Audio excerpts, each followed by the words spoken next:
मैं हूं आशुतोष और आप देख रहे हैं सत्यहिंदी.com। आज हम अपनी चुनावी चर्चा में बातचीत करेंगे कि भारतीय जनता पार्टी की तरफ से जो मैनिफेस्टो, जिसको दरअसल कहा गया है संकल्प पत्र, यानी एक ऐसा पत्र, एक ऐसा कागजात जो भारतीय जनता पार्टी ने इस चुनाव में अपने वायदों को पूरा करने का संकल्प लिया है। दरअसल मैनिफेस्टो का ही एक दूसरा नाम देने का प्रयास किया गया है।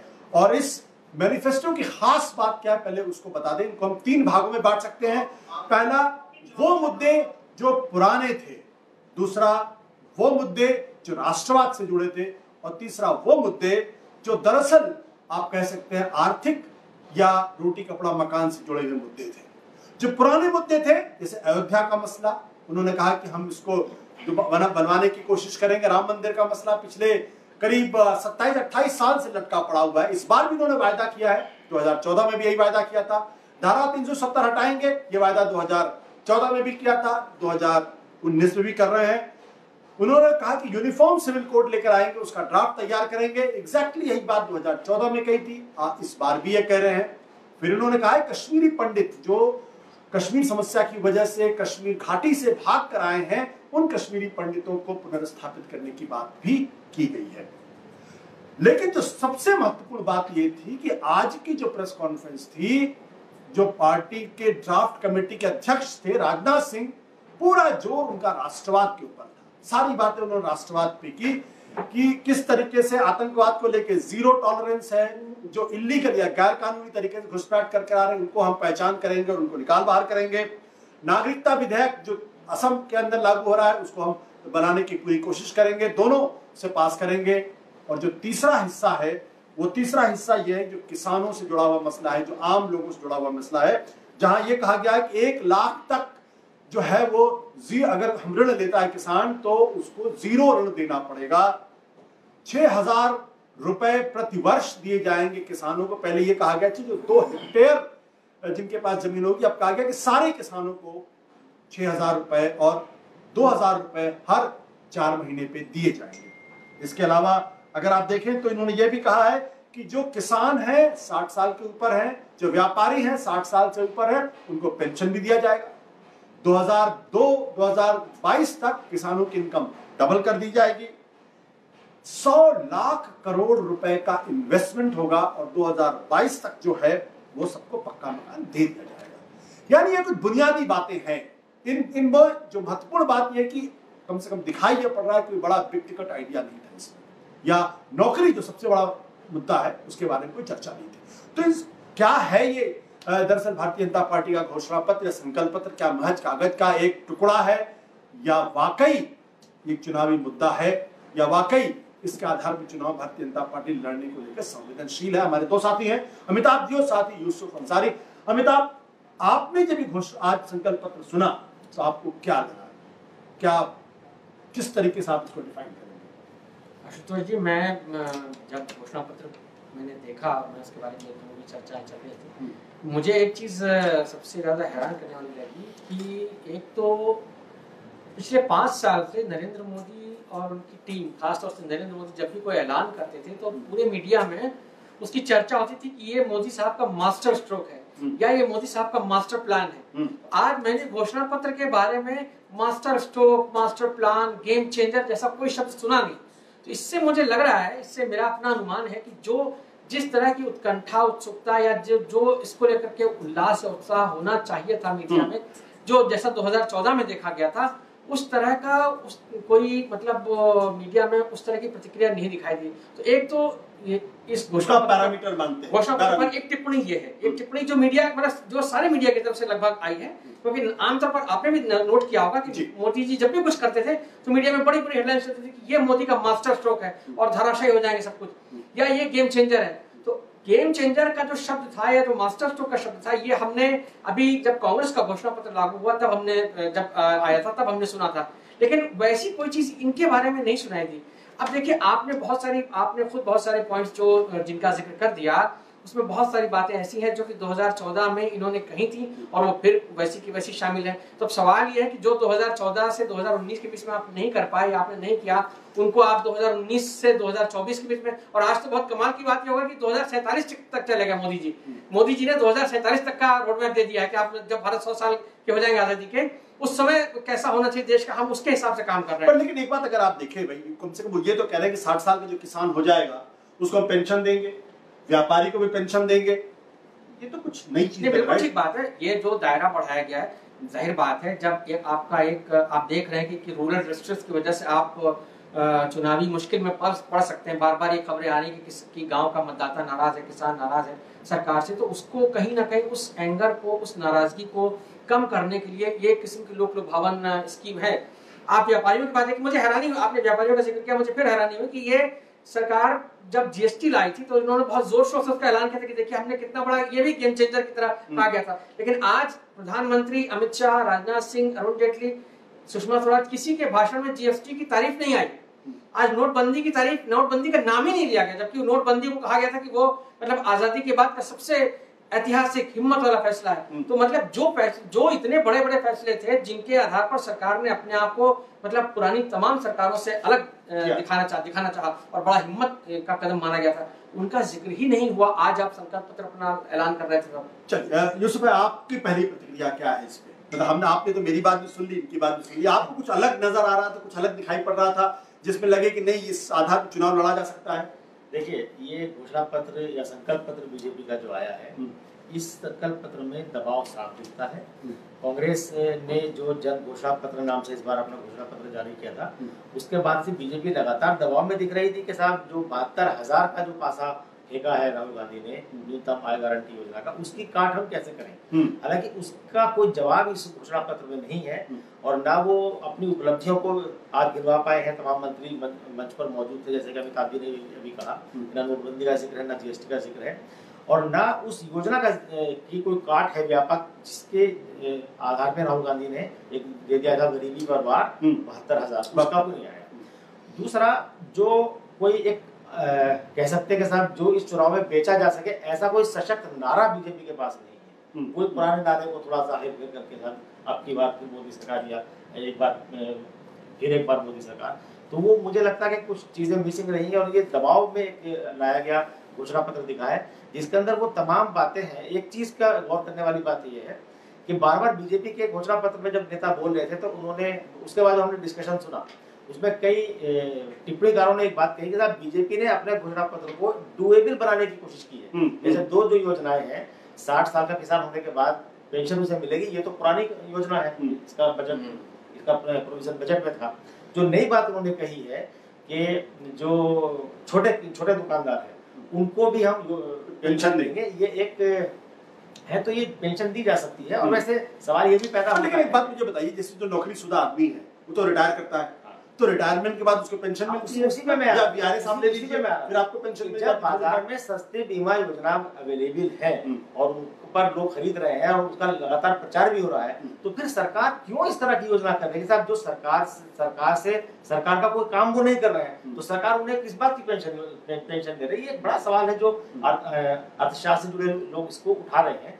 हालांकि हमारे देश में सोशल सिक्योरिटी नहीं है, ये एक बड़ी समस्या है, उसकी तरफ सरकार को उसके लिए कोई व्यापक। बट लेकिन एक बात समझिए, जैसे कि मेरा ये समझना ये है कि जो छोटा व्यापारी है कम से कम वो बेरोजगार तो नहीं है, कुछ तो काम कर रहा है, कुछ अपना घर चला रहा है, तो उसकी तुलना आप किसी एक ऐसे व्यक्ति से करिए जो सरकारी नौकरी में काम करता है, क्योंकि एक तारीख के बाद उसके पास नौकरी नहीं होती। अगर आप उसको पेंशन नहीं देंगे तो पिछले 30-40 साल जो उसने सरकार की सेवा की है उसके बाद बेरोजगार हो जाएगा, उसके पास पैसे नहीं होंगे। लेकिन व्यापारी के पास तो 60 साल के बाद भी वो कम से कम रोजगार कर रहा है, उसके पास पैसे आ रहे हैं, उसका घर चल रहा है, तो कैसे दोनों की तुलना कैसे की जा सकती? तुलना नहीं की जा सकती, बिल्कुल आपने बिल्कुल जायज सवाल उठाया। मुझे ये लगता है कि नोटबंदी और जीएसटी के बाद जो व्यापारी वर्ग में एक बेचैनी है और उन्हें लगता है कि साहब उनके कारोबार पर असर पड़ा है, उनके जख्मों को पर एक मरहम लगाने की कोशिश ये सरकार ने की है और लगता है कि साहब उससे वो उस नाराज वर्ग की नाराजगी को दूर कर पाएंगे, ऐसी कोशिश मुझे लगती है। बिल्कुल। अमिताभ जी, जो पिछले 4-5 सालों के अंदर जो सबसे बड़ी समस्या, एक तो बेरोजगारी की समस्या, अगर आप इस मैनिफेस्टो को देखें या संकल्प पत्र को देखें तो इसमें कहीं नौकरी शब्द का इस्तेमाल नहीं है। जी। बेरोजगारी शब्द का इस्तेमाल नहीं है, रोजगार शब्द का इस्तेमाल नहीं, किस बात का इस्तेमाल है? New opportunities will be provided to youth, यानी युवाओं को नए अवसर प्रदान किए जाएंगे। ऐसा क्यों? क्या कोई सरकार ये जानबूझ के बीजेपी की तरफ से किया गया है, या आपको लगता है कि जैसे पिछली बार हमने 2 करोड़ रोजगार देने की बात की, अगर इस तरीके से कुछ कंक्रीट भाषा में बात करेंगे फिर लोग हमसे सवाल करने लगेंगे अगर हम सरकार में आते हैं? जाहिर बात है, ये जो आपने दूसरी बात कही है उसी का असर ज्यादा दिखता है कि क्योंकि जब आप वादा कर लेते हैं कोई, पिछली बार जो सरकार ने कहा था कि हम इतने रोजगार देंगे और नहीं दे पाए, उसी की वजह से विपक्ष लगातार उन पर हमलावर रहा है। और हम लगातार अभी जो जितने भी सर्वेक्षण आ रहे हैं उसमें हम ये देख रहे हैं कि सारी राष्ट्रवादी धारा के बावजूद, सारा शोर शराबे के बावजूद जो सबसे बड़ा मुद्दा है वो है बेरोजगारी। जो मतलब आपने पुलवामा हो गया, बालाकोट हो गया, सब कुछ हो गया, उसके बावजूद हम ये देख रहे हैं कि सारे सर्वेक्षणों में जहां ये भी दिखाया जा रहा है कि मोदी सरकार जो है वो, मोदी साहब जो है वो दोबारा वापस आ सकते हैं, उनके पक्ष में जा रहे हैं नतीजे, उसके बावजूद ये दिखाया जा रहा है कि जो देश का सबसे बड़ा मुद्दा है वो बेरोजगारी है। फिर भी इस घोषणा पत्र में या संकल्प पत्र में उसको लेकर कोई स्पष्ट दिशा निर्देश नहीं है। ये सचमुच बहुत हैरानी की बात है। और मैं इसलिए भी थोड़ा उसको मतलब मैंने और जैसे आप देखिए शिक्षा का क्षेत्र जहाँ बात की गई, आपने कई सारे नए कॉलेजेस खोलने की बात कही, नए मेडिकल कॉलेज खोलने, आप देखिए ये सरकार पिछले 5 साल में एक शिक्षा नीति लेकर नहीं आ पाई। और वो सरकार जो है अपने संकल्प पत्र में जब वो आती है तो वो कहती है कि साहब संकल्प पत्र में उसका कोई जिक्र ही नहीं है, उसके बारे में कोई दिशा निर्देश नहीं है। तो युवाओं के लिए जो एक बहुत बड़ी मतलब इस देश की जनसंख्या है, उनके लिए कोई स्पष्ट दिशा निर्देश। सवाल पूछ सकता हूं? सवाल ये कि कांग्रेस पार्टी ने अपने घोषणा पत्र में ये कहा कि जीडीपी का 6% जो है वो शिक्षा पे खर्च करेंगे। इसके बारे में सरकार, बीजेपी का घोषणा पत्र पूरी तरीके से बिल्कुल। क्या आपको लगता है कि जो कांग्रेस ने जो बातें कही वो लागू करने योग्य नहीं थी या लागू नहीं कर सकती थी, या बीजेपी ने उसको पूरी तरीके से इग्नोर कर दिया है? आपको लगता नहीं कि बीजेपी भी ये वायदा कर सकती थी कि हम 6 जीडीपी का 6% हम शिक्षा पे खर्च करेंगे, 6 नहीं 5 ही कर देते, कहते भाई कांग्रेस पार्टी जो है वो सिर्फ हवाई बातें करती हुई लागू नहीं कर सकती, हम लागू करेंगे और 5% करके दिखाएंगे। जी नहीं, उसकी भी वजह मुझे यही दिखती है क्योंकि राहुल गांधी एक तरीके से कहना चाहिए कि फर्स्ट मूवर एडवांटेज ले चुके थे, जो वो उन्होंने पहले वो बात कह दी। अब अगर बीजेपी उस दिशा में कुछ भी कहती तो शायद ये माना जाता, आमतौर पर ये होता, मीडिया में भी ये क्रिटिसिज्म होता है कि आप कांग्रेस को फॉलो कर रहे हैं, जो कि इनके लिहाज से एक डेट्रीमेंटल स्टेप होता है, इनको नुकसान पहुंचा सकता था परसेप्शनल फ्रंट पर। तो इसलिए शायद वो सारी चीजें नहीं की गई हैं। हालांकि बहुत सारे वायदे हैं, बहुत सारी बातें हैं, लेकिन जैसा मैंने कहा कि जो कंक्रीट चीजें जो हो सकती थी, आप देखिए कि जो बहुत सारी, चूंकि आप 5 साल सरकार में काम करने के बाद दोबारा लोगों के पास जा रहे थे, इसलिए आपके पास वो जो आप आज रिपोर्ट कार्ड भी अपना दे रहे थे एक तरीके से, तो जो रिपोर्ट कार्ड आप दे रहे थे उसमें इन चीजों का कहीं जिक्र नहीं है। ये बड़े हैरानी की बात है कि जिस सरकार, लेकिन सरकार तो कह रही थी भाई बीजेपी की तरफ से आज कहा गया कि 2022 हम किसानों की जो आय है दुगनी कर देंगे, सबको पक्का मकान दे देंगे। अब आप ये देखिए 2022 अब आप ये देखिए 2022 तक सरकार कह रही है कि हम किसानों की आय दुगनी कर देंगे। जो बीजेपी, जो सरकार अभी 10 दिन पहले तक राहुल गांधी से कह रही थी कि साहब आप 72,000 रुपए के लिए पैसा कहां से लाएंगे, वो ये नहीं बताना चाह रही है। उसने ये खुल करके नहीं बताया कि हम जो है ये जो इतनी सारी, जिसको हम डोल आउट कहते हैं, वो हम जो इतना सारा लोगों पर लुटाएंगे या लोगों को हम देंगे, तो उसके लिए हम पैसा कहां से लाएंगे, उसका कोई रोड मैप नहीं है। बिल्कुल कोई रोड मैप नहीं। हालांकि अरुण जेटली जब बात कर रहे थे, अरुण जेटली ने एक तरीके से ये कहा और इस बात का पूरा हिंट दिया कि कांग्रेस पार्टी जो है वो सिर्फ हवाई पुलाव बनाती, हवाई खेल करती है, हवाई बातें करती है। वो जो है वो उन्होंने एक शब्द का इस्तेमाल किया, उस शब्द का मतलब ये था कि the adventurism of the failed ideas, मतलब कि जो पुराने आइडिया जो फेल कर गए हैं उसका एडवेंचरिज्म कांग्रेस पार्टी करती है। हम बड़े बड़े वायदे नहीं करते हैं, हम सिर्फ वही करते हैं जो भविष्य में जिसको हम लागू कर सकते हैं। लेकिन यूसुफ भाई एक चीज महत्वपूर्ण है कि आज जब राजनाथ सिंह जो ड्राफ्ट कमेटी के चेयरमैन थे, इसके जिनकी जिम्मेदारी थी मैनिफेस्टो बनाने की, आज जब उन्होंने प्रेस से मुखातिब हुए, बातचीत की, तो शुरुआत में उन्होंने एक भी आर्थिक मुद्दे नहीं गिनाए। वो सीधे जीरो टॉलरेंस टू टेररिज्म की बात की उन्होंने ये भी राष्ट्रवाद की जैसे बात की। उन्होंने कहा कि भाई घुसपैठ को रोकेंगे, नागरिकता कानून है उसको वहां लेके आएंगे, सब पास करेंगे। ये क्या दर्शाता है? आप मैनिफेस्टो में दरअसल आप कंक्रीट बातें करते हैं ना, इतने रोजगार देंगे, इतनी नौकरियां देंगे, ये करेंगे। आप तो सीधे राष्ट्रवाद की बात कर रहे हैं। दरअसल आशुतोष भाई, मैंने अभी 2 दिन पहले जो लिखा भी था कि इस चुनाव को अगर हम क्रिकेट मैच की तरह देखें तो इसमें बार बार पिच बदलने की कोशिश हो रही है। बीजेपी जिस पिच पे मजबूत है वो चुनाव को उसी पिच पे खींच के ला रही है। और राहुल गांधी जिसे पूरे 5 साल बीजेपी के तमाम बड़े नेता पप्पू कहते रहे, मजाक उड़ाते रहे, उसने एक बड़ा जबरदस्त काम किया है कि उसने इनको अपने फंदे में उलझा दिया।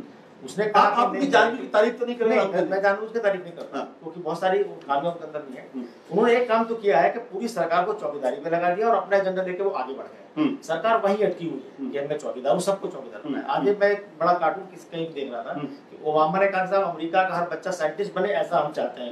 मनमोहन सिंह कहते साहब हमारे बच्चे डॉक्टर बने, इंजीनियर बने, ऐसा हम चाहते हैं। कलाम साहब भी कहते साहब साइंटिस्ट बने।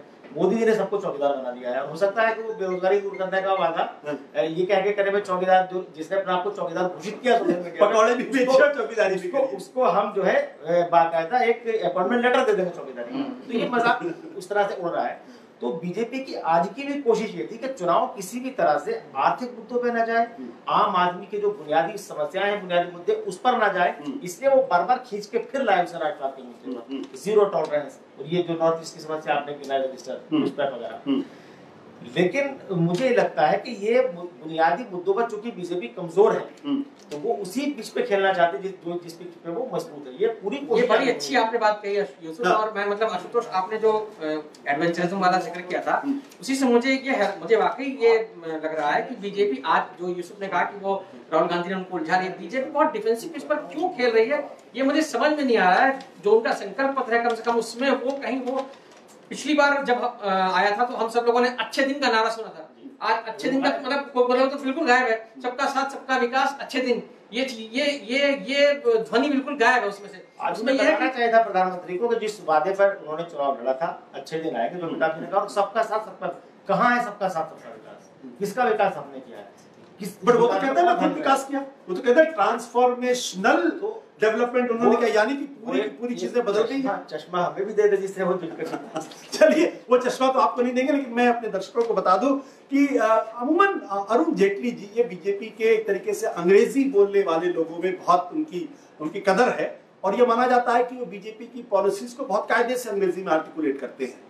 और अमूमन वो जो ये राष्ट्रवाद जैसे बड़े मुद्दे हैं इस पर वो थोड़ा यानी बीजेपी के आरएसएस के जो अपने सैद्धांतिक मुद्दे उसे थोड़ा कम बोलते हैं, लेकिन पिछले कुछ दिनों से काफी बोल रहे हैं। आज जब वो खड़े हुए बोलने के लिए तो उन्होंने एक बड़ा अच्छा शब्द का इस्तेमाल किया। उन्होंने कहा टुकड़े टुकड़े माइंडसेट से, यानी जो कांग्रेस का जो मैनिफेस्टो था वो टुकड़े टुकड़े माइंडसेट से बना हुआ था। फिर उन्होंने क्या कहा? उन्होंने कहा टुकड़े टुकड़े आईवी लीग है, फिर वो कहते हैं बाल्कनाइजेशन होगा। तो ये क्या बला है कि भाई टुकड़े टुकड़े माइंडसेट? ये अरुण जेटली से पहली बात तो सुनना अपने आप में बहुत अजीब सा लगता है कि उनके मुंह से, मैं मोदी जी के मुंह से सुनो तो अच्छा लगता है मुझे, अमित शाह के मुंह से सुनो तो अच्छा लगता है, साक्षी महाराज के मुंह से सुनो, अरुण जेटली के मुंह से ये बात समझ में नहीं आती। देखिए ऐसा है, ये क्या चीज? नहीं वो बेसिकली जो चूंकि इस समय आप एक कंबाइंड उसमें जा रहे हैं तो जो भी आपकी पार्टी की टॉप लीडरशिप ऑब्वियसली वो उसी चीज को हाईलाइट करेगी।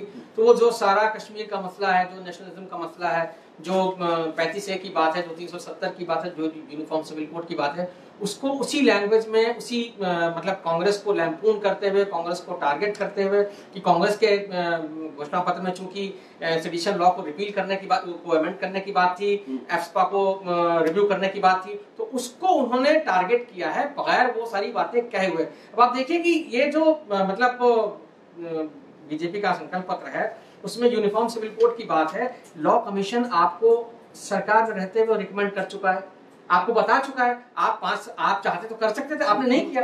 आपने नहीं किया। और 35A का मसला तो सुप्रीम कोर्ट में चल रहा है, सुप्रीम कोर्ट में चल रहा है। सुप्रीम कोर्ट में जो हमारे गवर्नमेंट के वकील होते हैं उन्होंने कहा कि गवर्नमेंट हैज नथिंग टू से ऑन इट। बिल्कुल। तो पहले उन्होंने 2 साल लगातार उस सुनवाई को टलवाया, हमें इस पे सोचने के लिए और वक्त चाहिए, और वक्त चाहिए। अभी जो लास्ट हियरिंग थी उस पे उन्होंने ऑन रिकॉर्ड सुप्रीम कोर्ट से कहा कि गवर्नमेंट का इस पे कोई व्यू नहीं, कोई व्यू। तो जिस गवर्नमेंट का इस पे कोई व्यू नहीं है वो ये वादा कर रही है कि आप हमें वो हटा देंगे, हम उसको हटा देंगे। बट यूसुफ भाई बात मुझे बताइए कि अयोध्या के मसले में वही बात, धारा 370 के मसले में वही बात, यूनिफॉर्म सिविल कोड के मसले में वही बात, कश्मीरी पंडित को वापस लाएंगे वही बात। क्या ये मुद्दे घिसपिट गए, खत्म हो गए, सिर्फ रस्म अदायगी के लिए बजाय उसमें मैनिफेस्टो में डाल दिया जाता है? नहीं, ये असल में जनता को चांद ला के देने वाली बातें। जनता इतनी बेवकूफ उनको लगता है क्योंकि पिछली बार ही बना चुका है, तो उनको राजनेताओं को लगता है, सबको लगता है, सिर्फ इसमें बीजेपी नहीं है, तो सारी पार्टियां शामिल है अमिताभ जी आपको क्या कहना? देखिए ऐसा है, ये बिल्कुल सही कह रहे हैं जो, और खासतौर पर बीजेपी के कॉन्टेक्स्ट में ये भी आप समझिए कि जो उसका कोर वोटर है उसको आप इतने सालों से यही सारे मुद्दे दिखा दिखा करके कि हम मंदिर बनाएंगे, हम एक समान नागरिक संहिता लाएंगे, हम धारा 370 हटाएंगे, ये सब कह करके उसको अपने पाले में रखे हुए हैं। अगर आप इनको गायब ही कर देंगे अपने दायरे से तो फिर वो उसके लिए एक निराशा की बात होगी। चलिए अमिताभ जी, इस चर्चा को आगे बढ़ाने के पहले एक चीज मैं अपने दर्शकों को बता दूं, 2014 में दरअसल भारतीय जनता पार्टी ने अपने मैनिफेस्टो में क्या वायदा किया था। उस वक्त कांग्रेस की हालत बहुत बुरी थी, नरेंद्र मोदी जी उगते हुए सितारे थे, सारी दुनिया उनकी तरफ देख रही थी, एक नया मसीहा आ गया जो हिंदुस्तान की किस्मत बदल देगा। मैंने उनकी मैनिफेस्टो का अध्ययन किया, उसमें कहा गया था प्राइस स्टेबलाइजेशन फंड बनेगा, नहीं बना। उसमें कहा गया था सिंगल नेशनल एग्रीकल्चर का मार्केट बनेगा, यानी कृषि का एक मार्केट बनेगा, नहीं बना। उसमें कहा गया जो एम्प्लॉयमेंट एक्सचेंज है वो करियर सेंटर से बदल दिए जाएंगे, नहीं। अगर मैं कहीं गलत बोल रहा हूं तो मुझे टोक दीजिएगा।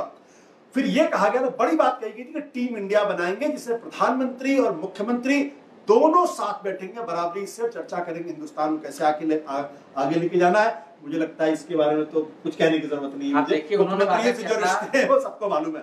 इसके अलावा कहा गया था कि यूनिफॉर्म सिविल कोड का ड्राफ्ट करेंगे, पूरे 5 साल यूनिफॉर्म सिविल कोड के बारे में कोई चर्चा नहीं हुई। यह कहा गया कि कश्मीरी पंडितों को पूरी इज्जत के साथ हम वापस कश्मीर वैली में बसाएंगे, उस पर कोई कदम आगे नहीं बढ़ा, कहीं किसी तरह की कोई चर्चा नहीं। हाँ, उसका मुद्दा जरूर चलता रहा। फिर यह भी कहा गया कि ऑप्टिकल फाइबर नेटवर्क हम सारे गांव तक बिछा देंगे। ऑप्टिकल फाइबर गांव तक पहुंचा अमिताभ जी, अगर आप मैं गलत कह रहा हूं मुझे टोकिएगा। और सबसे बड़ी बात, नेशनल डेवलपमेंट काउंसिल की रेगुलर मीटिंग करेंगे, उसको रिवाइव करेंगे, इंटर स्टेट काउंसिल के रेगुलर मीटिंग को रिवाइव करेंगे। मुझे लगता है इस बारे में कोई चर्चा नहीं। तो ये 10 चीजें मैंने आपको गिनाई है जो स्मार्ट सिटी, बुलेट ट्रेन हो तो उसके बारे में मैं चर्चा ही नहीं कर रहा हूं। तो जो 2014 के आपके वायदे थे वो वायदे नहीं पूरे हुए काफी हद तक। अब जो 2019 के वायदे हैं आपको उम्मीद है पूरे होंगे? नहीं, देखिए ऐसा है ना, ये इसीलिए चालाकी के साथ उसको वायदे वाली कैटेगरी से निकाल दिया गया। संकल्प पत्र में उन्होंने संकल्प में नागरिकों को भी शामिल कर लिया। तो भाई देश के विकास के लिए नागरिकों का भी कर्तव्य है, उनका भी योगदान होना चाहिए। तो उन्होंने कहा कि भाई आप भी सब संकल्प लीजिए, और 2022 से 2047 तक का संकल्प दिलवा दिया गया है। तो इसलिए इस बार दायरा इतना बढ़ा दिया गया है कि आप उस फेलियर को किसी तरीके से क्वांटिफाई नहीं कर पाएंगे। इसलिए मेरा मतलब मैं एक बात कहना चाहता हूँ कि जो भी पॉलिटिकल पार्टीज इस तरह के वायदे करती हैं कायदे से, तो अब वो समय आ गया है कि मतलब मीडिया और बाकी संस्थाएं, जो नागरिक संस्थाएं होती हैं, वो इस तरह का दबाव बनाए कि इनका सोशल ऑडिट होना चाहिए। इनका सोशल ऑडिट होना चाहिए, ये दिखाया जाना चाहिए कि भाई अल्टीमेटली आपने ये कहा था और ये नहीं किया, तो इसका क्या ये थ्योरी है कि साहब अगर आपका कहीं अपमान हो रहा है तो उसे आप डिस्ट्रीब्यूट कर दीजिए तो अपमान का एहसास कम हो जाता है। जैसा मोदी जी ने किया, जब आरोप लगा करप्शन का तो उन्होंने कहा मैं भी चौकीदार, सबको चौकीदार बना दिया, वो अपमान बढ़ गया।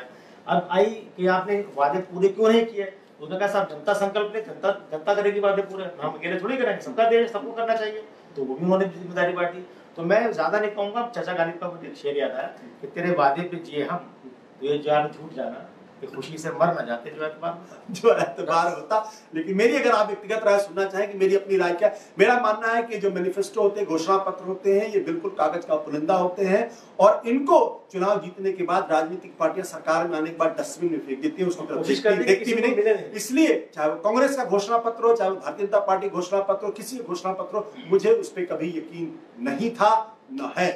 और मैं इसलिए ये मानता हूं कि भले ही घोषणा पत्र की रस्म अदायगी की जा रही है, लेकिन इस पे पालन नहीं होगा। और जब 2024 में हम दोबारा बात कर रहे होंगे भारतीय जनता पार्टी घोषणा पत्र पे, कांग्रेस घोषणा पत्र पे, तब भी यही रोना रो रहे होंगे कि वायदे तो बहुत किए लेकिन उन पे अमल कभी नहीं हुआ। नेता कभी अपनी बातों पर पूरी तरीके से अमल कर लें, ऐसा स्वभाव हिंदुस्तान का नहीं। फिलहाल ये चर्चा हमारी आज यहीं पर खत्म होती है, लेकिन अपने दर्शकों को बता दें कि ईमानदार पत्रकारिता को आगे बढ़ाने के लिए आप लगातार हमारी मदद करें।